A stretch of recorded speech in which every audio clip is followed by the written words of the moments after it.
Leadermorphosis, the podcast exploring the emerging world of self-organizing teams and progressive organizations.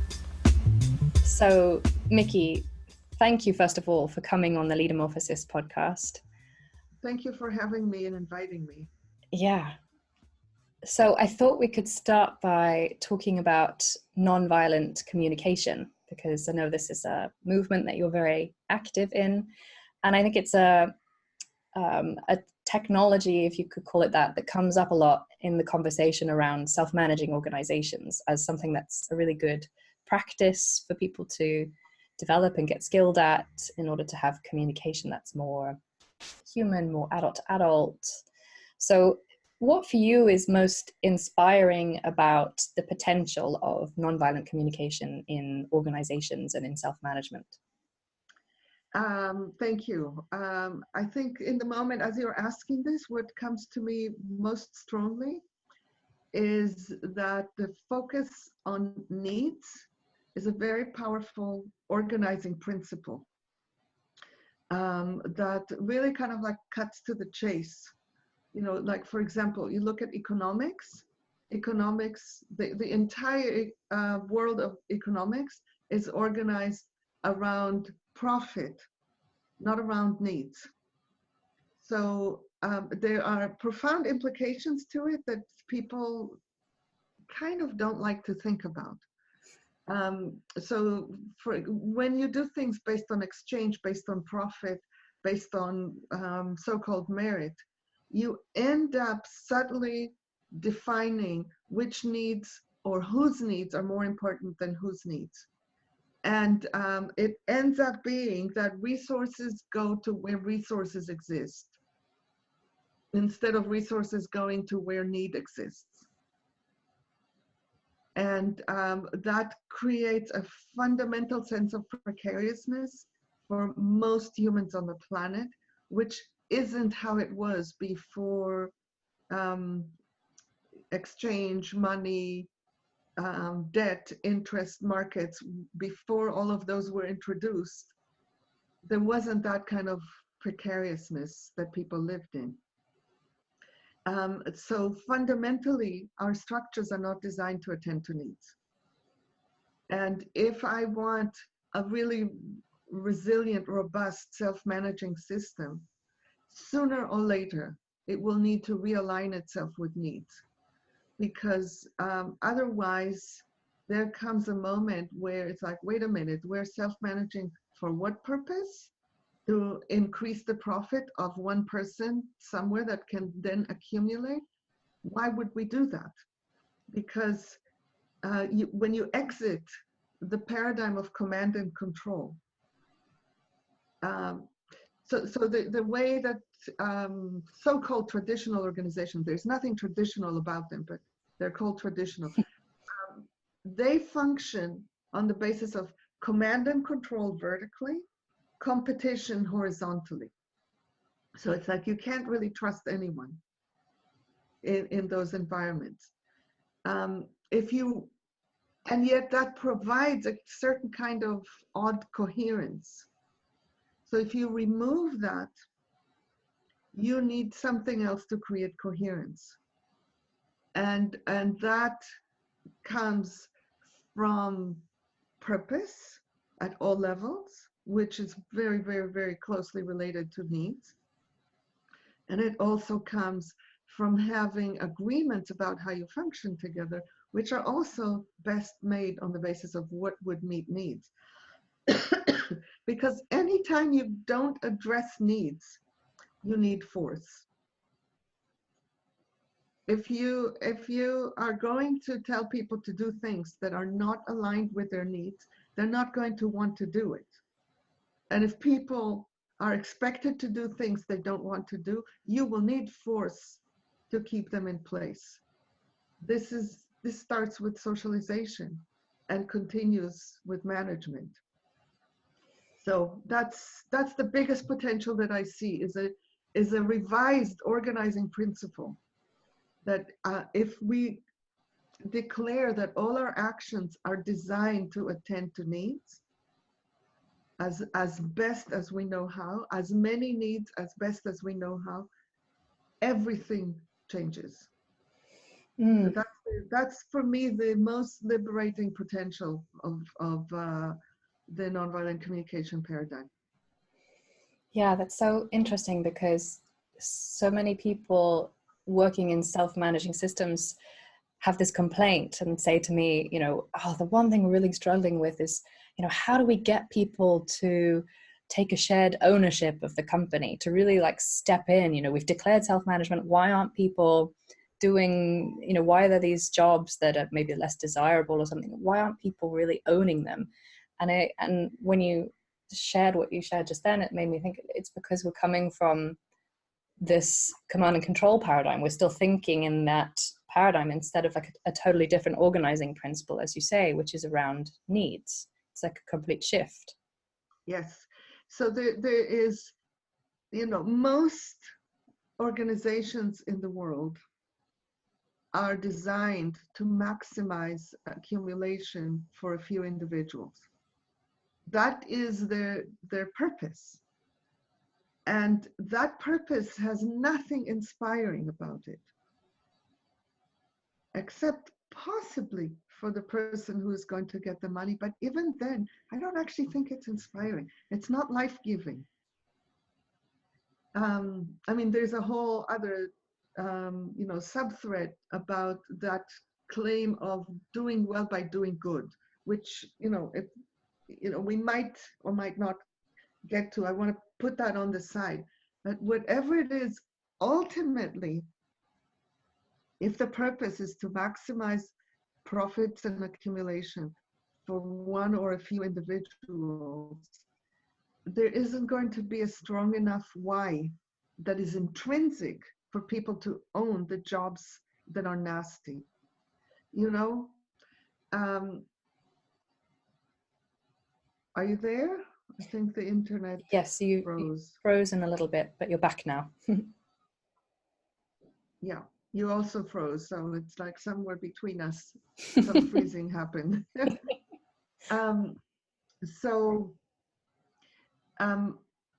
for example, if you look at you know, taking the trash out, which is or collecting garbage, which is my symbol of a job that nobody wants to do.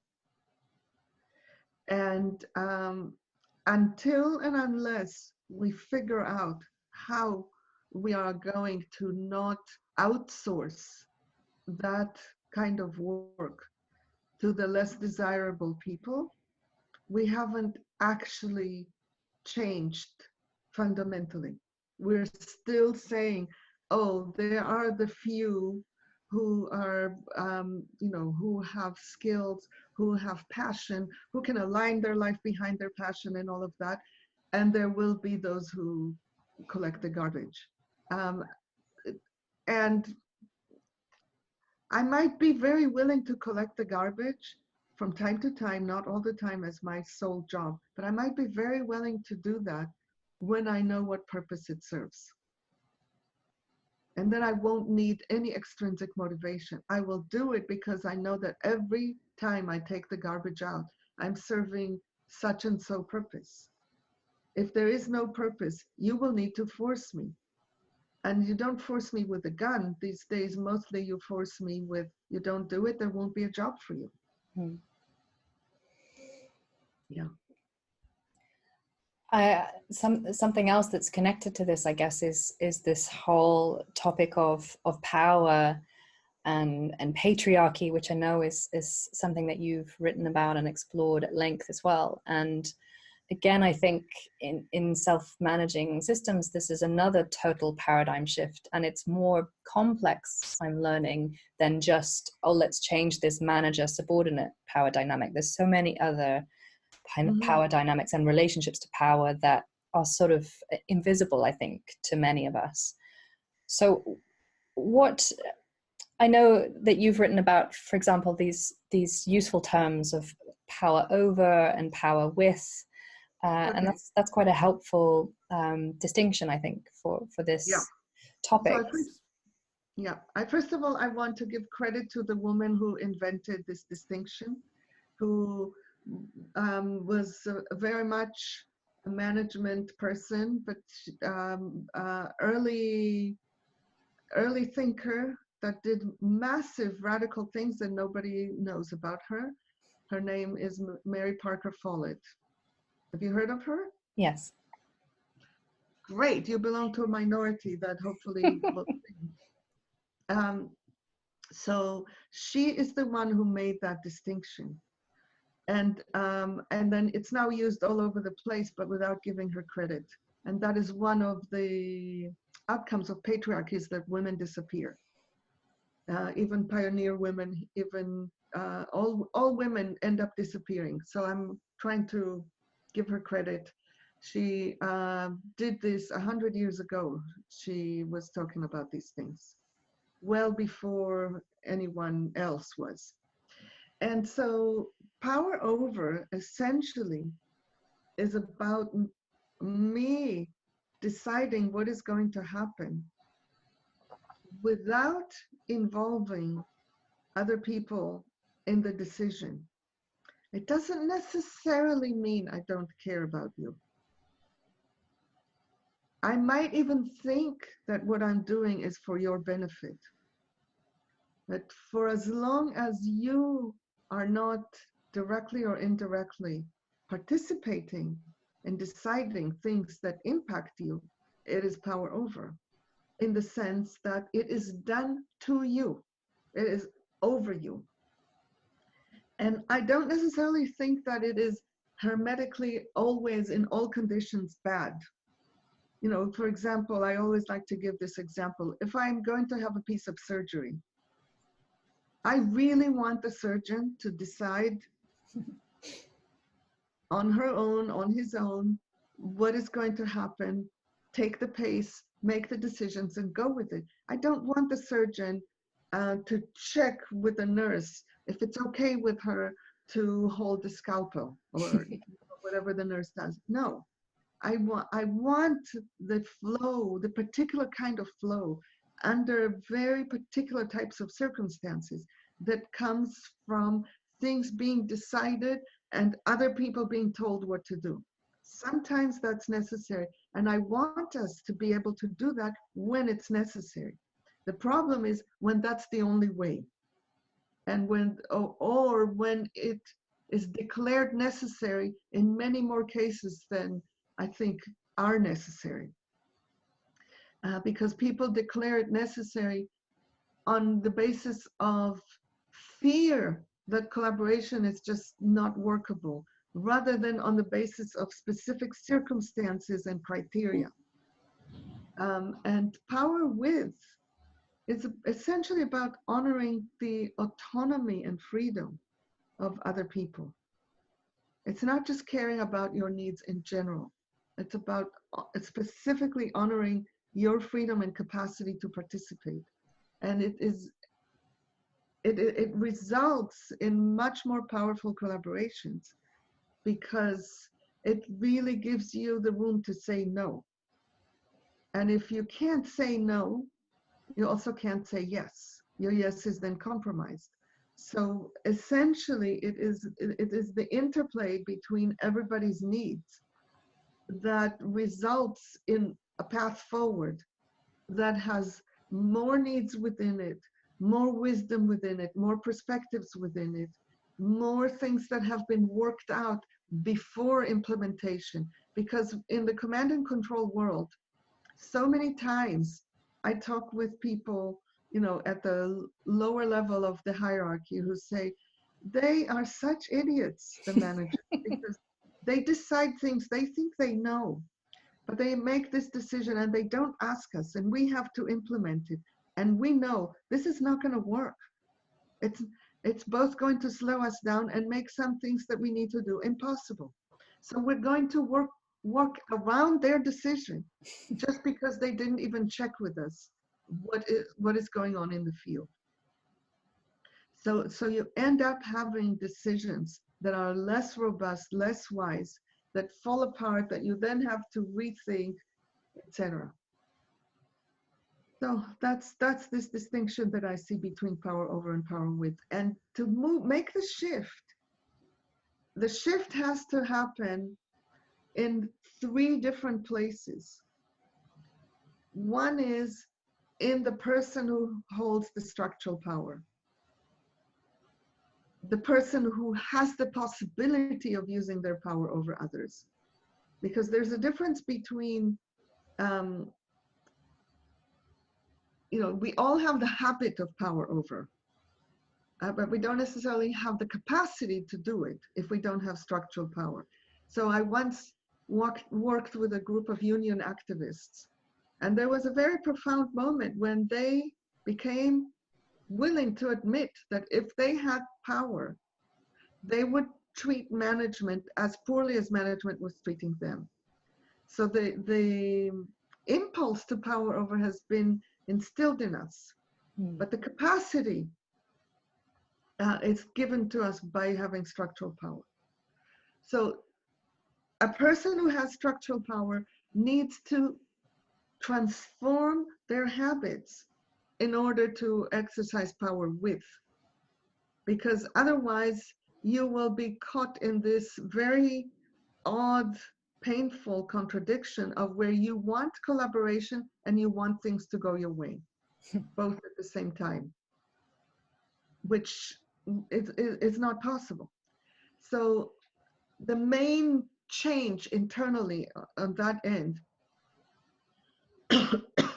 is to be open to hearing different needs, different perspectives, different considerations, somebody's no, in one form or another, to be open to something that isn't what you want. Not that you're going to give up on what you want, but that through mutual influencing, something will change. That's the internal change on the part of the person who has structural power. The internal change on the part of the person who doesn't have structural power is to overcome fear and habit of deference.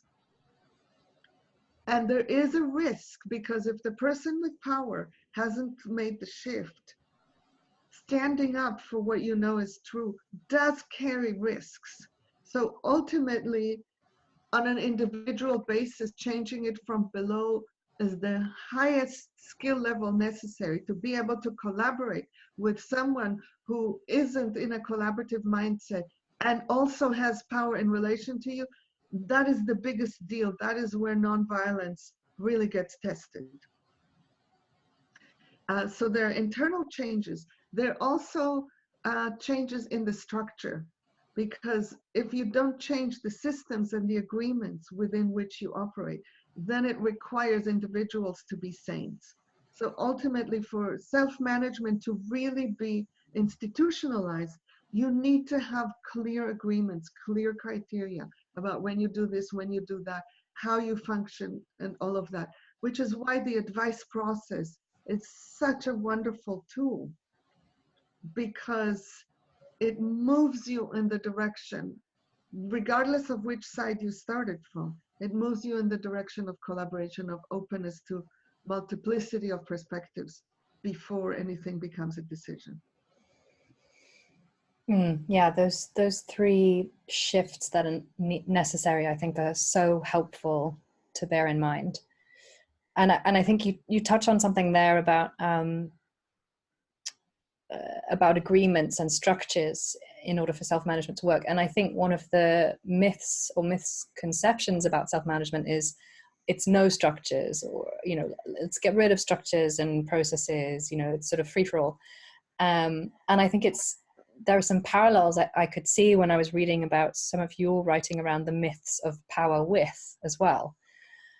What are some of these myths and misconceptions in your experience, and how can we sort of address them and look at them in a more mindful way? Yeah. So one of them I already addressed, which is the idea that unilateral decision making or using power in this kind of way is fundamentally bad, which blocks things. from being able to happen in the circumstances. So we already talked about that. Another one is a myth that says that you can have perfect, complete inclusion, and that's the way that it's supposed to be. And in my mind, every entity of people needs to have exclusion criteria so that not everything is for everyone. Because, for example, I've seen many groups collapse because you include someone that isn't aligned with the purpose or values or norms of the group to such an extent that every meeting becomes a nightmare. And there will always be some people who will want to continue trying to include that person and work with them, and et cetera, et cetera. And meanwhile, other people are excluding themselves because they can't stand it anymore. So that's it.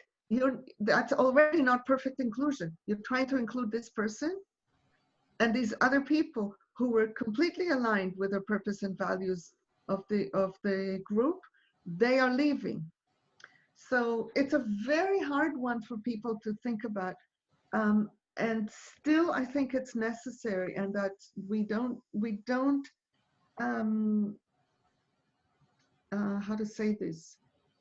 We don't serve ourselves well if we don't define clearly who we're looking for and who not.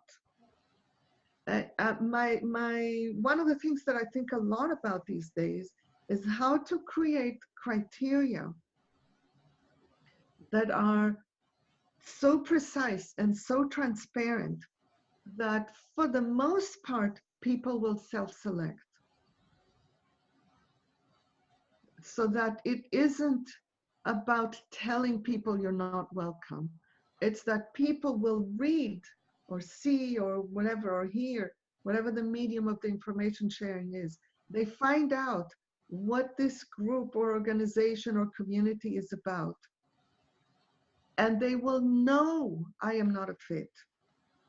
This community, this group, and I are not together. And no matter how well you define your criteria, there will come moments when conflicts cannot be contained within the capacity that the community has, and where it is time to actually ask someone to leave. Those are incredibly, incredibly difficult times because of how wounded we are from childhood and how devastating it therefore is, instead of being a simple recognition that something is not a fit. So I don't think of exclusion as a punitive measure at all, but it ends up being. It is, at best, is about recognizing the limits of a group to expand itself, to include something without cost to the whole that is beyond capacity. And there's no formula for this. Every group, every community, every organization needs to grapple with it. The key is it needs to grapple with it rather than imagine or pretend that because we're nice people and we have shared values and we have such a cool purpose, we don't have to look at it. So I think of exclusion criteria as being part of what I call a conflict engagement system.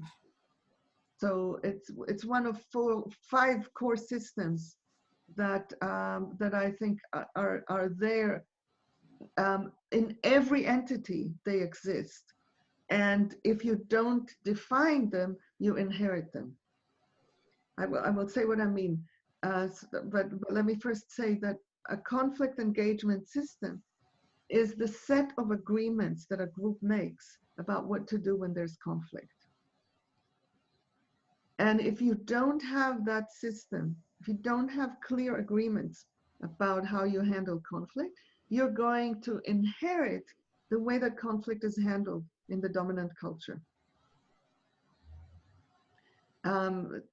Which, you know, some of the ways that we tend to handle conflict in at least the global north societies is avoid, erupt, suppress, erupt again, quit or fire, fight. You know, those are the things that we do. And if instead, you know, if there's conflict, there are these people that I can go to for support and advice about how to handle this. And if they can't help me directly, then they will mediate, or they will call a restorative circle, or they will do whatever else is in the agreement. Then I am not alone holding the conflict.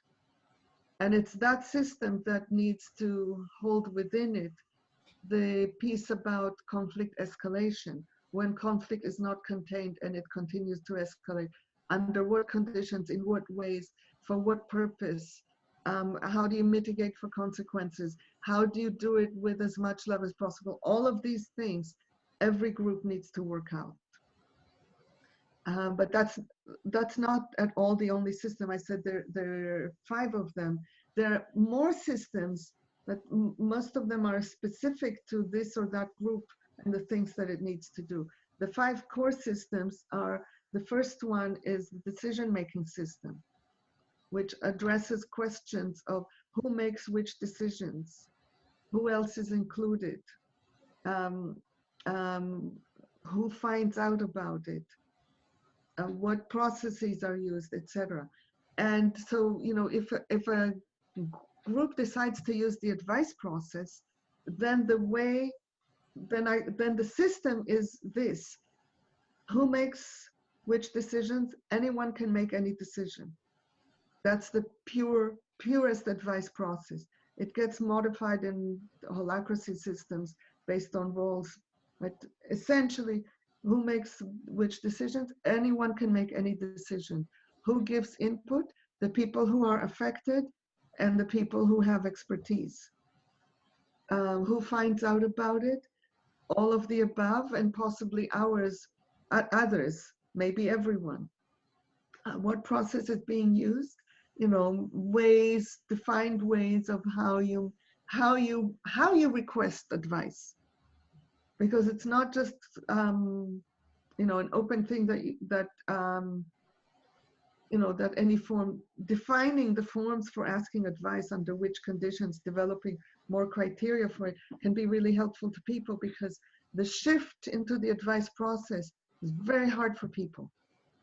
It's like it needs to be jump started. People don't just start doing it just because they hear it's there, because of the internal and external obstacles. So that's the system. Then the second system is the resource flow system, which is where do resources come from and how do they get distributed? What happens to them? And there are many, many, many different ways.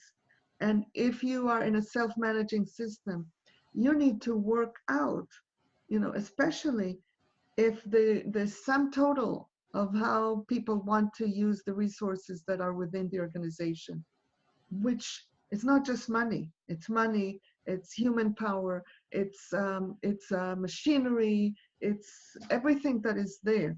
If the sum total of how people want to use it exceeds the sum total of the resources that exist, which is going to happen regularly, you need mechanisms for figuring out how to sort it out. Is it going to be through dialogue? Are you going to say, you know, so-and-so has ultimate authority? All of these things need to be worked out. That's the resource flow system. The second system is information. The third system is information flow, which is basically about how information moves around. And in self-managing systems, information flow is vital and critical, because if you want people to make good decisions everywhere within the organization, if you really want teams to be able to self-manage, they need to have all the information. You cannot decide for them which information they have access to or not. They need to be able to have access to everything. So designing flow of information that attends to all of that is not a trivial task. It's not something you can leave to chance, because if you leave it to chance, information will be clogged, because anyone with structural power will fall back on doing the information on an as-needed basis because of not trusting that people won't take advantage of information that they have, or in any event, they're not smart enough to be able to use it. And the people who don't have power will keep information to themselves, especially information that is challenging or complicated, because they will be afraid of the messenger being killed. So, so you need to actually do something for information to flow. And then the fourth system is feedback, which is also absolutely crucial in a self-managing environment, because if you are over here self-managing something and there isn't feedback that constantly comes, you will silo and you will function without sufficient information about the impact of the choices that you make. We learn through knowing what impact we have on others. So those are the 5 systems. And those systems can be set up to be collaborative, to be supportive of power with, to be supportive of collaborative decision-making, to be supportive of empowerment, to be supportive of support for everyone, to be supportive of attending to issues of power and privilege that come into the organization from the outside and are within the organization, all of that. Or they can completely replicate the existing structures that we have in the patriarchal, capitalist, white supremacist, etc. world, while people are trying to do self-management and going like, why isn't it happening? It's not happening because you didn't set up the systems and structures to support it in happening.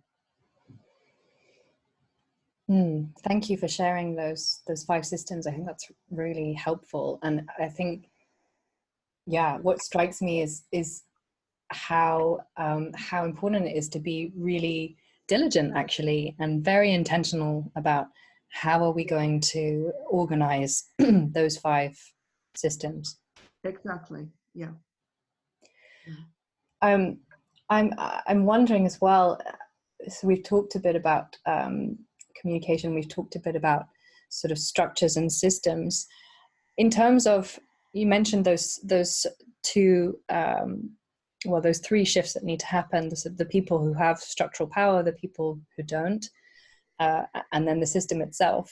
In terms of those first 2, so I guess in a quote unquote traditional organization, it might be the managers and the non-managers.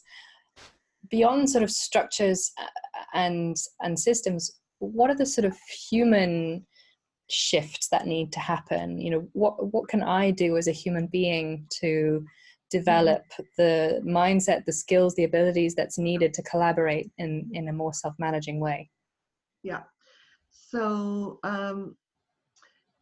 I'll start with telling you a story, and through that story, I will pull out a very core principle.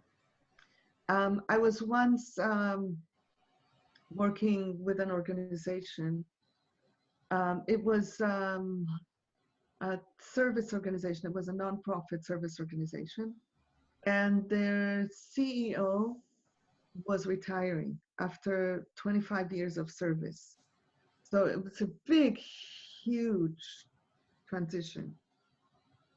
And it was looking at some point like this search process wasn't going to be successful in time. So suddenly the 5 executive leaders that were, it was a totally traditional organization. So there were 5 of them right under the CEO. So it looked like they were going to suddenly have to co-lead the organization for a while until they found a new CEO, which of course leaves open the question, why do you then need a CEO if you can do that? We will leave that aside for the moment.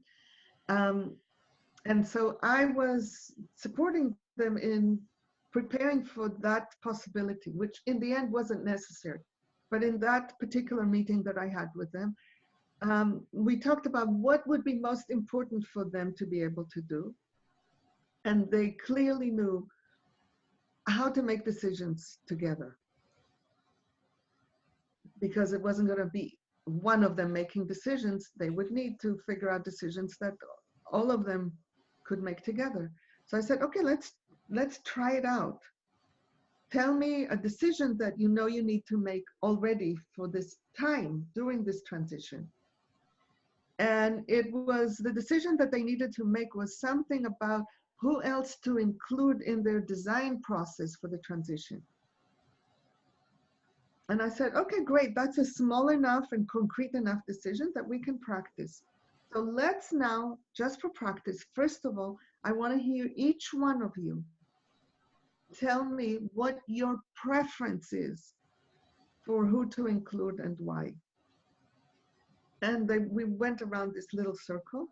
And they came up with 5 answers that could not be more different from each other. It was like, oh my God, how are we going to reconcile this, right? And they all felt it. And I said, okay, thank you. Now I want you to do the following. I want you to take some time in silence, thinking through, having heard what everybody wants. What would be your proposal for how to move forward that would include everything that you heard, that is most likely to work for everyone? And don't say anything, just tell me when you have it. I want everyone to finish thinking before anyone speaks, so that you will not be tainted by what others say, so that you actually finished your own thinking process. They told me, then I asked them to say, already it was like, if before it was like invisibly, it was like this, and within 5 minutes, we worked out a decision that everyone said, yeah, that works. I can deal with that.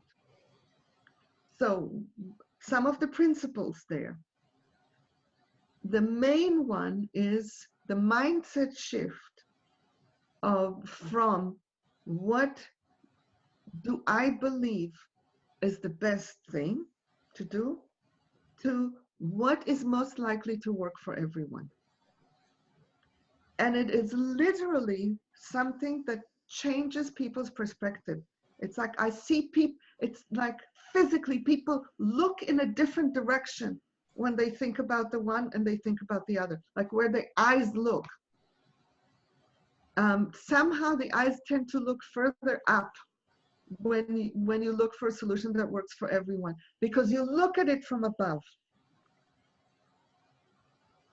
And so you're looking for something that can see the whole.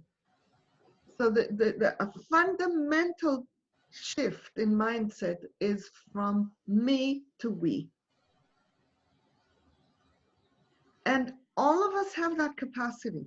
It's there. It's built into our evolutionary design, because we evolved, as far as I understand the literature, we evolved to live in small groups of people that collaborate to share resources for the well-being of all.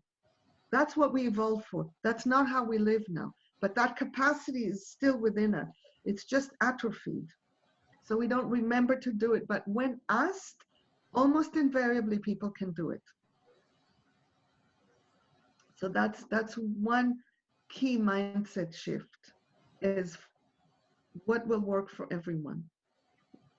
And we tend to polarize. If I want something and you want something else, it's like, oh my God. And it's like an either or. And in fact, we often present problems not as a problem to be solved, but as a choice between two opposites. So it's not, it's even something as simple as, scheduling a meeting. It's not, when is the time that's going to work better for everyone? It's, are we going to meet on this day or this day? I mean, this is not the greatest example. Like colleagues of mine did a training in a refugee camp in Pakistan for people from Afghanistan. This is about 15 years ago. And the training was super successful. And the people were saying, oh, we wish we had known this training before, we wouldn't have had to go to war, et cetera, et cetera, et cetera. They were so excited that they, some of them invited my colleagues to go to the mosque with them the next day, which was Friday.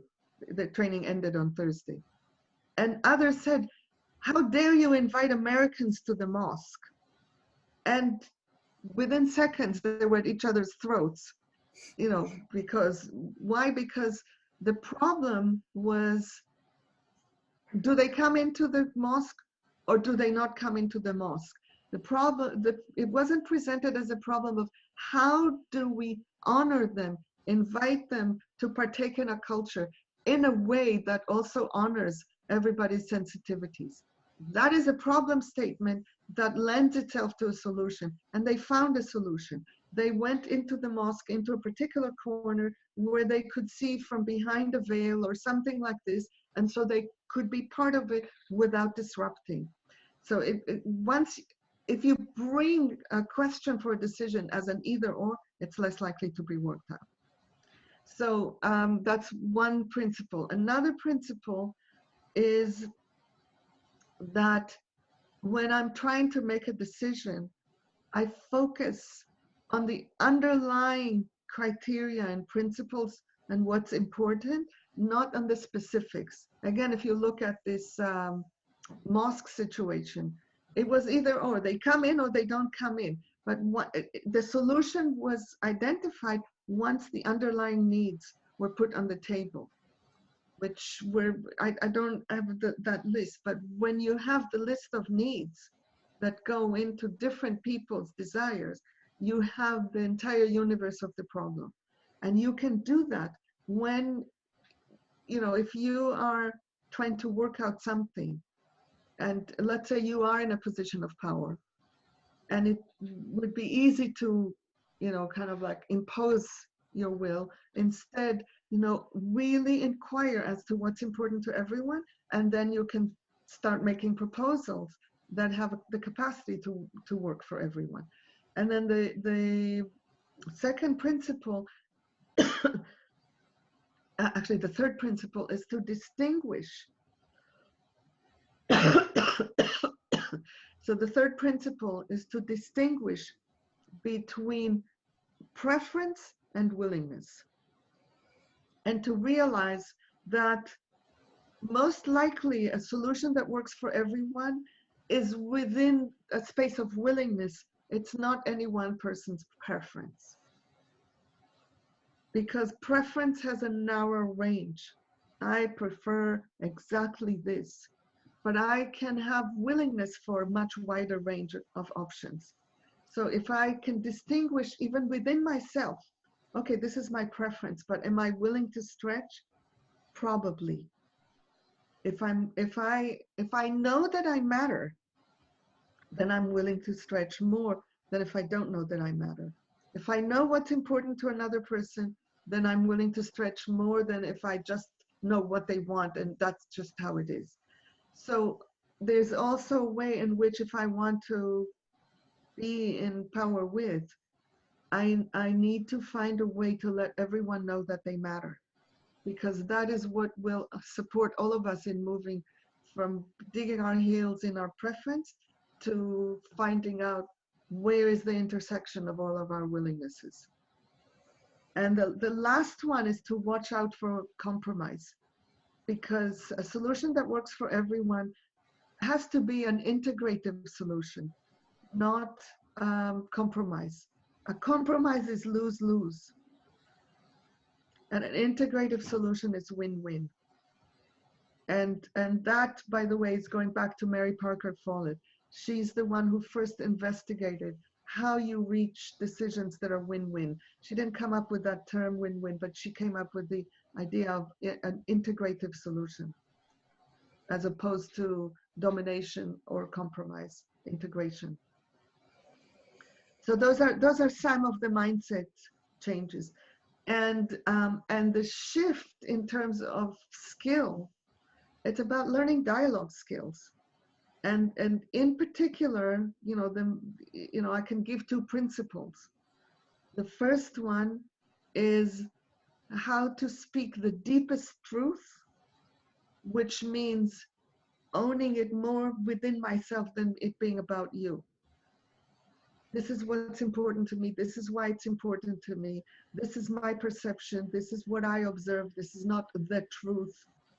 Just taking full ownership of the truth and saying it with as much love and care as possible. So not compromising on the truth, but finding a way to say it that will care for the impact on another person. And then asking questions, always ending with a question that is designed to move us forward. So it's going to check for impacts of what I said. It's going to check for what's important to you. It's not going to be immediately focused on the solution. Are you okay to go this way? Especially if I have power, the person will say yes. But if I say, what do you see as the obstacles to implementing this? The person will give me the information. So those are some of the skills. And I'm just trying to think if there's anything else that in a really short time can be said. I think this is plenty. This is something that people can chew on for a while. And also, I have a lot of materials that are available, entirely available for download without any cost or on a gift economy basis. And also, calls and things. There's a lot of ways that people can get involved if they are interested in this. And the main entryway is through the website, thefearlessheart.org. Thank you for that. Yeah, as you say, we're sort of coming to the end of our time together, and I feel there's so many other things I would love to have talked about. Perhaps we'll have to have a part 2 conversation one day. So I guess in closing thoughts then, what would be one perhaps piece of advice that you would give to listeners who are on some kind of self-management journey of their own? Yeah. It can be daunting to make the shifts.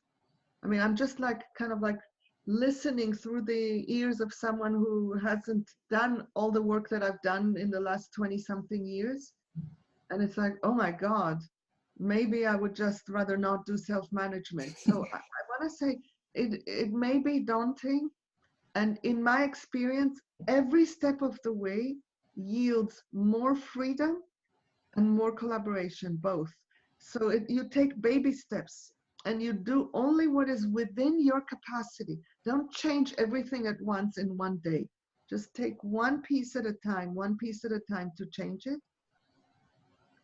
And you will experience benefits. It's not theoretical, it's super practical. Once you start seeing, for example, how much trust increases, and suddenly you have people who have way more willingness to come and do necessary things that previously they just disappeared behind closed doors when you needed someone to do something, you will see goodwill, trust, wisdom increase, and you will feel more alive. I highly recommend it. Thank you. That's a very sound recommendation. Very inspired by that. Thank you, Lisa. Yeah, thank you so much for, God, that was just packed full of practical and heartfelt insights and takeaways. So thank you so much for sharing. And thank you for having me, and I hope it's helpful, and I look forward to hearing from people who get into it and might have more questions.